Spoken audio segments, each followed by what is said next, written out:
اس کے پاس دودھ پلانے والیاں لائی گئیں، لیکن بچے نے کسی عورت کا دودھ نہ پیا۔ آخر وہ بچے کو اٹھا کر باہر لائے۔ اللہ آیت 12 میں فرماتے ہیں، اور ان کے پہنچنے سے پہلے ہم نے موسیٰ پر دائیوں کا دودھ حرام کر دیا تھا۔ جو عورت بھی آپ کو دودھ پلانے کی کوشش کرتی ناکام ہو جاتی۔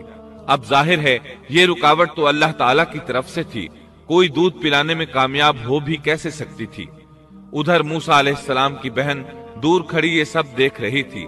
سورۃ القصص آیت 12 میں ہے، یہ کہنے لگیں، کیا میں تمہیں ایسا گھرانہ نہ بتاؤں جو اس بچے کی تمہارے لیے پرورش کرے اور ہوں بھی وہ اس بچے کے خیر خواہ۔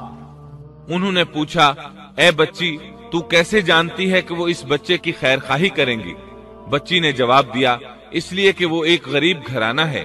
جب انہیں معلوم ہوگا کہ یہ بچہ فرعون کے گھر سے آیا ہے تو انہیں انعام و اکرام ملنے کی امید رہے گی۔ اس گھر میں ایک نیک سیرت خاتون ہے، وہ اس بچے کو بخوشی دودھ پلانا قبول کرے گی۔ انہوں نے کہا، چلو ٹھیک ہے۔ چنانچہ آپ کی بہن انہیں گھر لے آئی۔ والدہ محترمہ نے بچے کو دودھ پلایا تو آپ نے فوراً دودھ پینا شروع کر دیا۔ سیدہ آسیہ نے ان کی طرف پیغام بھیجا کہ وہ محل میں آ جائے اور جب تک بچہ دودھ پیتا رہے وہ اس کے پاس محل ہی میں رہے، لیکن موسیٰ علیہ السلام کی ماں نے انکار کر دیا۔ انہوں نے کہا، میرے اہل و عیال ہیں، میرے خاوند بھی ہیں، لہٰذا ان کے ہوتے ہوئے میں گھر نہیں چھوڑ سکتی۔ اب چونکہ بچے نے کسی اور کا دودھ پینا قبول نہیں کیا تھا، اس لیے وہ خود بچے کو لے کر آتے تھے۔ اس طرح موسیٰ علیہ السلام کی والدہ کا بے حد احترام ہونے لگا۔ فرعون کے ہر کارے تحفے تحائف ان کے گھر لانے لگے۔ اللہ تعالیٰ آیت 13 میں فرماتے ہیں، پس ہم نے اسے اس کی ماں کی طرف واپس پہنچایا تاکہ اس کی آنکھیں ٹھنڈی رہیں اور آزردہ خاطر نہ ہو، اور جان لے کہ اللہ کا وعدہ سچا ہے، لیکن اکثر لوگ نہیں جانتے۔ اس طرح موسیٰ علیہ السلام شاہی محل میں پلنے بڑھنے لگے، یہاں تک کہ 18 سال کے خوبرو نوجوان ہو گئے۔ اللہ تعالیٰ آیت 14 میں فرماتے ہیں، اور جب موسیٰ اپنی جوانی کو پہنچ گئے اور پورے توانا ہو گئے تو ہم نے انہیں علم و حکمت عطا فرمایا۔ نیکی کرنے والوں کو ہم اسی طرح بدلہ دیا کرتے ہیں۔